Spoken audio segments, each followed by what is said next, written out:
할렐루야. 귀하고 복된 주일입니다. 우리 송년주일 2021년도 마지막 주일 예배의 자리에 나오신 우리 사랑하는 성도님들과 또 각 가정에서 영상으로 예배하신 성도님들을 예수님의 이름으로 환영하고 축복합니다. 우리 곁에 계신 분들과 우리 따스한 눈빛으로, 또 멀리 계신 분들과는 우리 반갑게 손 흔들면서 우리 함께 인사 나누겠습니다. 잘 오셨습니다. 반갑습니다. 잘 오셨습니다. 반갑습니다. 오늘은 송년주일입니다. 코로나19라는 어려움 속에서도 한 해를 예배의 은혜를 허락하신 하나님께 감사하며 새해를 소망 가운데 또 맞이할 수 있는 우리 모두가 되기를 예수님의 이름으로 축복합니다. 2022년 우리 새해를 맞이하는 첫 예배라고 할 수 있죠. 우리 송구 영신 예배가 이번 주 금요일 밤 11시에 드려지게 됩니다. 온 가족이 성전에 나와서 아니면 각자 계신 자리에서 정성껏 예배하실 수 있기를 바랍니다. 우리가 앞에서 나눠드렸던 새해 소원과 헌신의 다짐서는 꼭 작성하셔서 교육자들이나 헌금함에 넣어주셔도 되고요. 송구 영신 예배 드릴 때 신년 첫 예물과 함께 저희들한테 드려도 되겠습니다. 그래서 우리 여러분들께서 우리에게 적어서 주신 기도의 제목은 우리 교육자들이 1년간 함께 기도할 수 있도록 하겠습니다. 좌우에 계신 분들과 우리 다시 한번 우리 이렇게 인사했으면 좋겠습니다. 올 한 해 참 수고 많으셨습니다. 우리 한 번 더 이렇게 인사하겠습니다. 모든 것이 하나님의 은혜입니다. 모든 것이 하나님의 은혜입니다. 참 믿는 자들의 삶이 그런 것 같아요. 은혜로 시작해서 은혜로 마치는 것. 아멘이시죠? 어려움 속이지만 참 은혜의 제목을 찾을 수 있다는 것은 좀 믿는 자밖에 할 수 없죠. 코로나19라는 그 상황 속에서 기뻐할 수 있는 이유가 어디 있고 또 감사할 수 있는 이유가 어디 있겠습니까? 늘 하루하루 살아가는 게 힘들고 버거운데, 그런데 하나님께서 우리에게 감사할 수 있는 마음을 주시고 믿음의 눈을 들어서 그럼에도 주의 은혜를 발견하게 하시는 것이죠. 우리 믿는 자들은 부족함 속에서도 다음이 없는 하나님의 은혜를 온전히 붙들고 나아가는 그런 삶의 자리인 줄 믿습니다. 이래저것 하나님께 지켜주신 것처럼 앞으로도 그런 은혜 가운데 살아갈 수 있는 우리 모두가 되기를 예수님의 이름으로 소망합니다. 예수님께서는 산상수훈을 말씀을 통해서 이제 믿는 자들에게, 특별히 제자들에게 가르치지 않습니까? 너희 의가 서기관들과 바리새인들보다 낫지 아니하면 결단코 천국에 들어가지 못할 것이라 라고 말씀하시죠. 서기관들, 바리새인들, 예수님이 볼 때는 어떻습니까? 저들이 거짓된 것이죠. 겉으로 볼 때는 의로운 것 같고 거룩한 채 하는 것 같지만 저들은 외식하는 자라고 책망하셨고 회칠한 무덤과 같다라고 하셨습니다. 왜 그렇습니까? 하나님께서는 저들의 중심을 아시기 때문입니다. 하나님은 우리 마음의 동기, 목적을 살피시는 것입니다. 그래서 믿는 자들은 어떠합니까? 하나님 앞에 의롭고 정직하게 살아가야 하는 것이죠. 6장의 말씀에서 유대인들이 당시 지켜 행하던 세 가지의 경건 생활에 대해서 예수님께서 말씀하셨습니다. 구제하는 거, 기도하는 거, 금식하는 거. 이 세 가지는 믿는 자들, 당시에 유대인들이 마땅히 지켜 행해야 할 것입니다. 지켜도 되고 지키지 않아도 되는 게 아니라 마땅히 하나님의 백성으로서 지켜야 할 행위가 구제하는 일이었고 기도하는 일이었고 금식하는 거였습니다. 하나님이 기뻐 받으시죠. 힘들고 어려운 사람들을 돌아보는 거, 구제하는 거, 이것을 하나님께서 자신에게 부어주는 거라 여기며 기뻐 받으신다라고 했습니다. 기도하는 것도 어떠하게 합니까? 하루 3번 정해진 시간에 기도하죠. 하나님이 기뻐하시죠. 금식하는 건 또 어떠합니까? 생명이 하나님께 있음을 고백하는 것이고 하나님을 의지하는 행위가 금식 아닙니까? 세 가지는 기뻐 받을 것이죠. 근데 문제는 무엇입니까? 당시 바리새인들, 서기관들이 사람에게 보이려고, 사람에게 영광 받으려고 행했다는 것이죠. 구제하는 것도 어떻게 합니까? 사람들에게 알리는 거죠. 내가 이렇게 의로운 사람입니다. 내가 이렇게 베풀기를 좋아하는 사람입니다. 많은 사람들이 있는 데에서 구제하는 걸 좋아했고, 기도할 때도 어떠합니까? 기도 시간이 됐을 때 큰 길가에 나아가 기도하는 걸 좋아했다는 거죠. 그래서 많은 사람들이 저 사람은 정말 의롭고 거룩한 사람이구나. 사람에게 인정받고 칭찬받고자 하는 그 구제하는 모습, 기도하는 모습, 금식하는 모습이 이 바리새인들, 서기관들 안에 있었다라는 것입니다. 하나님 앞에 행할 것인데 사람에게 보이고자 했습니다. 그러한 마음이 악한 동기를 예수님께서 보시고 책망하시는 겁니다. 하나님은 은밀한 중에 저들을 바라보시고 은밀한 중에 갚으신다라고 했습니다. 마땅히 행할 것에 대해서 우리가 스스로 자랑할 것이 무엇이 있겠습니까? 부모가 자녀를 위해서 헌신하지 않습니까? 기억하십니까? 여러분의 자녀들이 그 어릴 때 내가 저에게 얼마나 잘해줬는지 여러분 기억하십니까? 저는 기억을 못하는 것 같아요. 2살 때 아빠가 너한테 이렇게 했지. 네가 3살 때가 됐을 때는 야 이런 걸 했다. 4살 때가 됐을 때는 5살가 될 때는 여러분 부모가 자녀에게 마땅히 행할 것을 여러분 하나하나 세세히 기록합니까? 그리고 자랑합니까? 그렇지 않죠. 살면서 잊어버린 겁니다. 왜 그렇습니까? 당연한 것이기 때문에. 마땅히 행할 것이니까 특별히 기억하지 못하는 겁니다. 하나님 앞에 우리가 행하는 이 경건 생활도 그러한 것이죠. 구제하는 거, 당시에 기도하는 거, 금식하는 거 마땅히 행할 신앙의 생활이었습니다. 하나하나 기억하지 못하는 것이 마땅한 것이죠. 그러니 나는 잊어버려도 은밀한 중에 보시는 하나님은 기억하신다는 겁니다. 하나님께서 우리에게 이렇게 물으시는 거예요. 야, 나 그때 감동받았다. 네가 신앙생활 시작할 때 네가 그렇게 나에게 수고했지. 제가 그렇게 했어요? 그래, 네가 그렇게 했어. 여러분 이해가 되십니까? 공감이 되십니까? 내가 하나님 앞에 행하는 모든 일들을 나는 잊어버려도 마땅한 것으로 받은 은혜에 대해서 섬기는 것을 당연한 것을 여기고 지나갔는데 하나님께서는 은밀한 게 보셔서 그 은밀한 중에 갚으신다라는 놀라운 은혜의 말씀인 것이죠. 사랑하는 성도 여러분, 그러게 우리는 사람에게 보이려고 할 이유가 없는 것이죠. 하나님 우리의 마음을 살피시니 우리는 하나님 앞에 의롭고 정직하면 되는 것입니다. 뽐낼 것이 무엇이 있겠습니까? 나는 잊어버려도 우리 하나님은 나를 잘 아시는 것이죠. 오늘 본문의 말씀을 보면 그러한 하나님의 자녀된 우리에게 너희가 한 가지 버려야 할 것이 있다라고 말씀해 줍니다. 우리가 버려야 할 것이 무엇입니까? 오늘 말씀을 보니까 비판입니다. 형제를 비판하는 것 너희가 버려야 한다라고 우리에게 말씀하죠. 1절의 말씀을 우리 같이 한번 보겠습니다. 1절의 말씀 같이 읽어보겠습니다. 비판을 받지 아니하려거든 비판하지 말라. 아멘. 누구를 향해 주시는 말씀입니까? 당시에 이 바리새인들, 서기관들에게 주는 말씀이죠. 이들은 율법을 철저히 지켰습니다. 율법만 철저히 지켰습니까? 경건 생활에서도 힘썼습니다. 이들은 스스로를 가리켜 어떻게 생각합니까? 의로운 자라 여겼습니다. 자신들의 의로움을 나타내는 것을 좋아했습니다. 그러니 구제할 때도, 기도할 때도, 금식할 때도 많은 사람들이 보는 데에서 자신의 의로움을 자랑하는 것이죠. 여기까지만 되면 그나마 나을 텐데 이들이 행하는 일들 중에 어떠한 일들이 벌어지게 되는 겁니까? 비판하는 일들이 많아지게 됐다는 것이죠. 상대적으로 주의 말씀을 지키지 못하는 자들, 율법 가운데 살아가지 못하는 자들, 경건 생활에 미흡한 자들, 저들을 비판하면서 자신의 의로움을 더욱더 과시하는 일들이 생겨나게 됐다는 것입니다. 특히 당시에 죄인이라고 일컬어지던 세리들, 창기들, 감히 하나님 앞에 나아가지도 못하는 죄인들이죠. 스스로도 자신들이 죄인 걸 알고 그렇게 힘겹게 살아가는 삶의 모습들이었습니다. 근데 저들을 바라보며 저들과 같지 않음에 감사하고 저들을 더욱더 비난하며 비판하며 자신들의 의로움을 과시하는 일들이 많아졌다는 것이죠. 자신들을 결코 세리와 창기와 같지 않음을 감사하고 저들과 같은 죄인이 아니기에 얼마나 감사한지 모른다라는 것을 은연중에 자신들이 자랑하고 다니는 것입니다. 누가복음 18장의 말씀을 보면 두 사람이 성전에 기도하는 모습을 통해서도 우리에게 익히 보여줬습니다. 바리새인들과 세리가 기도하러 성전에 올라가죠. 근데 바리새인은 어떻게 합니까? 세리와 함께 서서 기도하지 않습니다. 따로 떨어서서 죄인과 함께 섞이지 않는 것이죠. 누가복음 18장 11절 12절의 말씀을 보십시오.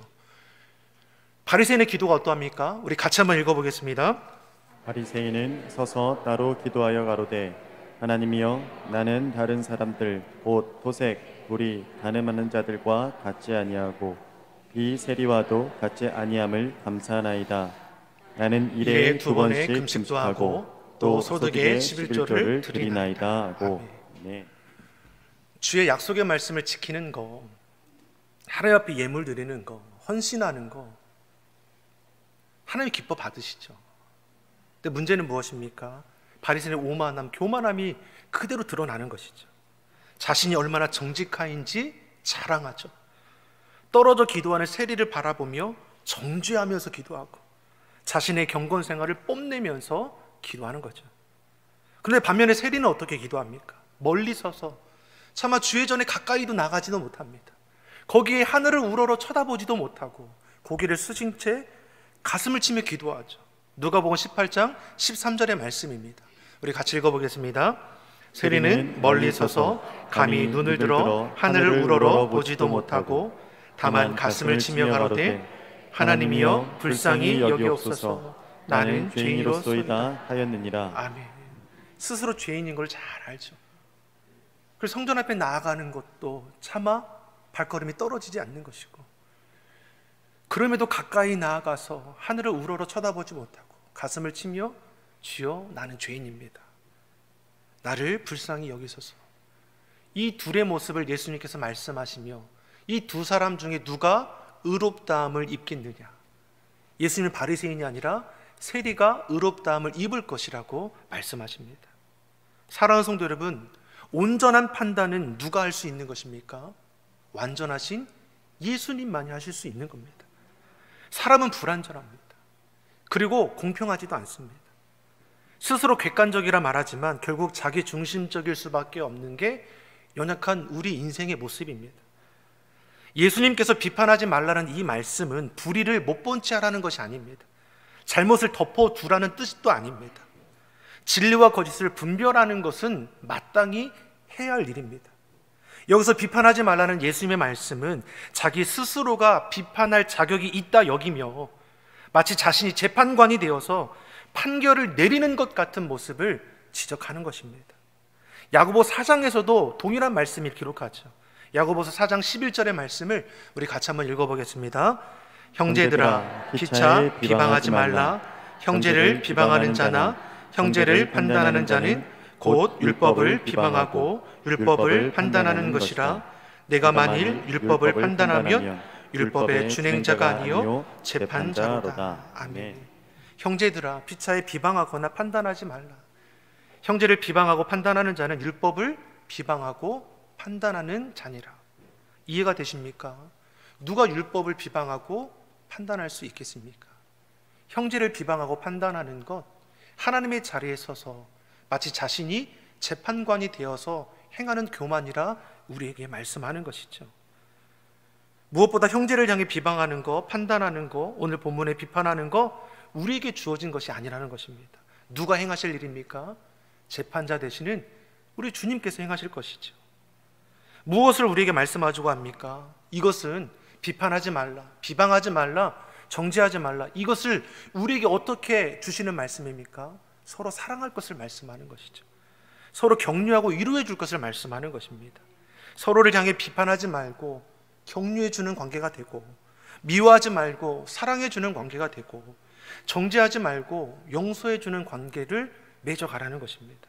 예수님의 초점은 어디에 있습니까? 용서와 사랑에 있습니다.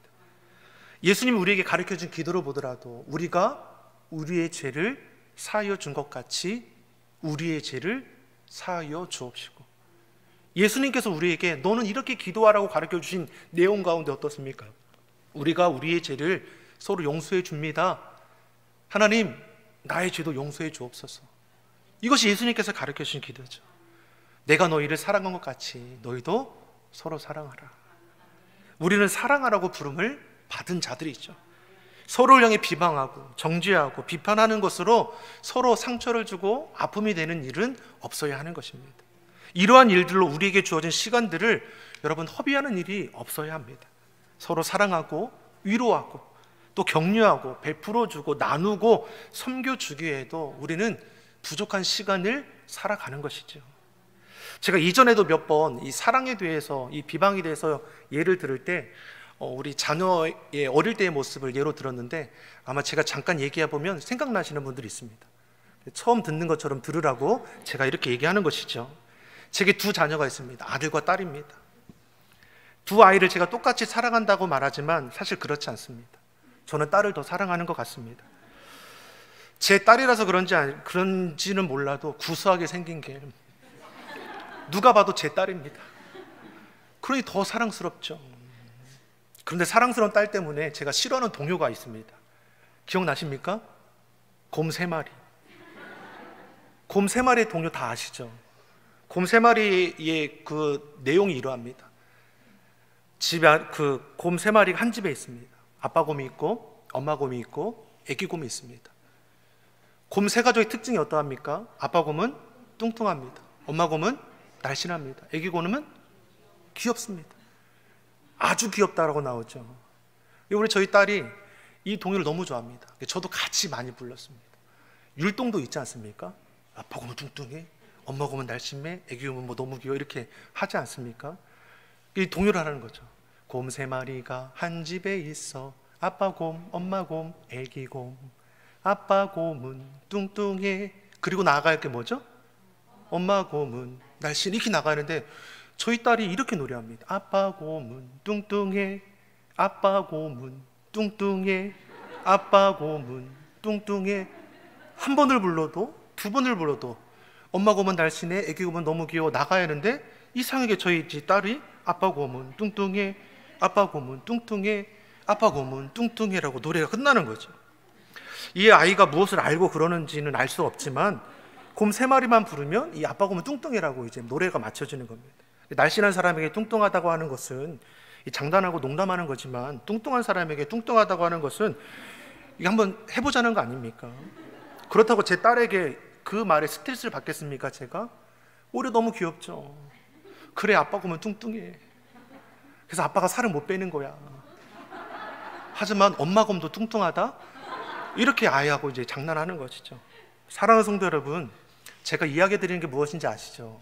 사랑 안에는 비방함이 없습니다. 싫은 소리 들어도 이해가 되고 용서가 되는 것이죠. 혹 그 사람이 진정 나를 싫어해서 하는 말일지라도 내 안에 사랑이 있다면 충분히 용납하고 이해할 수 있는 것이죠. 사랑의 마음이 있다면 실수해도 이해하고 잘못해도 용서가 됩니다. 그러니 우리 안에 불평하고 원망의 마음이 생길 때 우리가 어떻게 기도해야 합니까? 사랑의 마음을 달라고 기도하는 것이죠. 저 사람 바꾸어 주세요. 저 사람 저래서 쓰겠습니까? 이게 아니라 주님, 내 안에 사랑의 마음을 주세요. 이게 그리스도인들의 모습이 되어야 할 줄 믿습니다. 우리 옆 사람에게 이렇게 축복하겠습니다. 내가 더 사랑하겠습니다. 내가 더 사랑하겠습니다.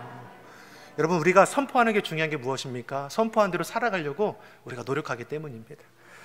예수님은 이어서 비판하지 말 것을 말씀하면서 왜 비판하지 말라고 합니까? 사실 비판할 자격이 우리 가운데 없다라는 것을 말씀하는 것이죠. 오히려 비판할 받아야 할 자가 비판한다는 것이 말이 되느냐? 자신의 죄에 대해서는 무관심하고 관대하면서 다른 사람의 죄에 대해 비판하는 거 바리새인을 향해서 예수님은 위선이라고 하는 것이죠. 남은 철저히 판단하면서 스스로에 대해서는 전혀 판단하지 않는 이 바리새인들의 위선, 외식을 책망하시는 것입니다. 우리 보면 3절과 4절의 말씀을 우리 같이 한번 읽어보겠습니다. 3절 4절 같이 읽어보겠습니다. 어찌하여 형제의 눈 속에 있는 티는 보고 내 눈 속에 있는 들보는 깨닫지 못하느냐? 보라, 내 눈 속에 들보가 있는데 어찌하여 형제에게 말하기를 나로 내 눈 속에 있는 티를 빼게 하라 하겠느냐? 아멘. 아멘. 티와 들보를 비교해서 말씀하지 않습니까? 들보가 무엇입니까? 대들보. 집에 그 받치는 그 기둥이죠. 커다란 거죠. 근데 반면에 티는 무엇입니까? 이 들보와는 비교할 수 없는 극히 작은 겨 한 조각을 의미합니다.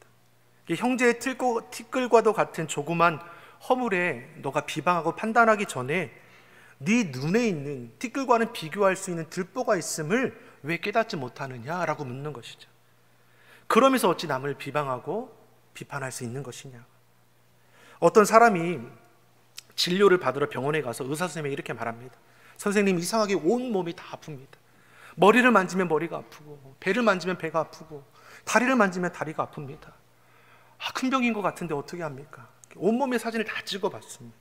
근데 원인이 나왔습니다. 의사 선생님이 묻죠. 제가 어디가 그렇게 안 좋은 건가요? 의사 선생님이 말하죠. 손가락이 부러져 있습니다. 손가락이 부러져 있으니 그 손가락으로 머리를 만지니 머리가 아픈 것처럼 느끼고, 배를 만지니 배를 아픈 것처럼 느끼고, 그 부러진 손가락으로 다리를 만지니 다리가 아픈 것처럼 느꼈다는 것이죠. 사랑하는 성도 여러분, 아픔과 상처가 있는 사람은 이 사람을 대하든 저 사람을 대하든 자신 안에 아픔과 상처가 가시가 되어 나타나게 되는 겁니다. 우리 안에 담겨 있는 게 드러나게 되는 것이죠. 그래서 우리가 바뀌어야 하는 것이죠. 사랑하는 성도 여러분, 우리가 주의 사랑으로 회복될 수 있는 은혜가 있기를 간절히 소망합니다. 스스로를 객관적으로 보기가 얼마나 어렵습니까? 스스로 옳다 여기지만 이 또한 개인의 생각이고 감정에 치우칠 때가 더 많죠. 자기 안에 있는 들보는 보지 못하면서 형제 눈에 있는 티는 너무나 잘 보이는 겁니다. 본문에서 예수님은 다른 사람을 비판하기 전에 무엇을 기억하라고 말씀합니까? 다른 사람을 비판할 때 자기 자신도 동일한 기준으로 비판받을 것에 대해서 생각하라는 것이죠. 우리 본문 2절의 말씀을 우리 같이 한번 읽어보겠습니다. 같이 보겠습니다. 너희의 비판하는 그 비판으로 너희가 비판을 받을 것이요 너희의 헤아리는 그 헤아림으로 너희가 헤아림을 받을 것입니다. 아멘. 너희가 형제를 비판하는 그 비판으로 하나님께서 너희를 비판할 것이고, 너희가 형제를 헤아리는 그 헤아림으로 하나님 앞에 그 헤아림을 받을 것이라 말씀합니다. 그러니 외식하는 자야, 먼저 내 눈에 있는 들보부터 빼어내라. 이것이 우리 주시는 말씀이죠. 5절의 말씀입니다. 5절의 말씀 같이 읽어보겠습니다. 외식하는 자여, 먼저 내 눈 속에서 들보를 빼어라. 그 후에야 밝히 보고 형제의 눈 속에서 티를 빼리라. 아멘. 예수님은 형제의 눈에 있는 그 티를 빼는 것에 대해서 잘못한 것이라고 말하지 않습니다. 눈에 티가 들어가면 어떻게 해야 합니까? 빼주어야 하는 것이죠. 가시가 손에 박히면 빼어주어야 합니다. 그러기에 앞서서 자신의 들보부터, 내 안에 있는 허물부터, 고집부터, 욕심부터, 교만부터 빼내라고 하는 것이죠. 그래야 밝히 보게 되지 않겠느냐라는 것입니다. 저 사람이 가진 허물이 극히 작은 티일 뿐인데 비판하고 정죄할 것이 아니라 오히려 격려하고 도와줘야 할 자들끼리 그렇게 허물 가운데 서로 아픔과 상처가 되는 관계가 되지 말라고 우리에게 말씀하는 것이죠. 사랑하는 성도 여러분, 사람은 관심과 사랑 속에서 변화가 이루어지는 것이지 비판하고 정죄하는 곳에서 절대 달라지지 않습니다. 그래서 제일은 무엇입니까? 우리가 예수님을 온전히 만나는 것이죠. 주님의 은혜 가운데 우리가 변화를 받으며 그 은혜가 우리 삶을 다스리게 될 것이고 우리 말과 행동을 통해서 그의 사랑이 흘러가게 될 것입니다. 사랑하는 성도 여러분, 주님의 크신 은혜가 올 한해 우리를 붙들어 주신 것처럼 2022년 새해에도 주의 은혜 가운데 살아가기를 예수님의 이름으로 축원합니다. 하나님은 분명 공의의 하나님이십니다. 죄에 대해 심판하시죠. 죄를 미워하십니다. 그러나 동시에 하나님은 사랑의 하나님이 되십니다. 죄를 인정하고 돌이키면 용서함을 받습니다. 그 은혜로 우리가 구원함을 입지 않았습니까? 그리고 우리를 향해서 너희도 그렇게 행할 것을 말씀합니다. 내가 너희를 사랑한 것 같이 너희도 서로 사랑하고, 내가 너를 용서한 것 같이 너희도 서로 용서하라는 것입니다. 서로 비교하고 판단하고 비판하고 정죄하기보다는 서로 사랑하고 격려하고 위로하고 돌보아주고 섬겨주는 그 은혜의 공동체, 우리 가정, 우리 교회, 이 나라 이 민족 되기를 예수님의 이름으로 축원합니다. 기도하겠습니다. 사랑의 하나님 아버지, 이 시간 이 자리까지 우리와 함께 하신 에벤에셀 하나님, 올 한해 코로나19로 인한 어려움 속에서도 우리의 삶의 자리를 지켜주시고 돌보아 주심에 감사합니다. 은혜로 살아가는 인생임을 다시금 우리가 돌이켜 보오니 우리 삶의 자리에 찾아와 주셔서 상한 우리의 마음 위로하여 주시고 주의 은혜 가운데 충만케 하셔서 우리 심령이 주 앞에 새로워지게 하시고 주의 가정과 우리 산업의 자리와 이 나라 이 민족 우리 교회가 더욱더 주의 은혜를 흘려보낼 수 있는 복 있는 공동체가 되게 하여 주시옵소서. 감사드리며 예수님의 이름으로 기도드립니다. 아멘.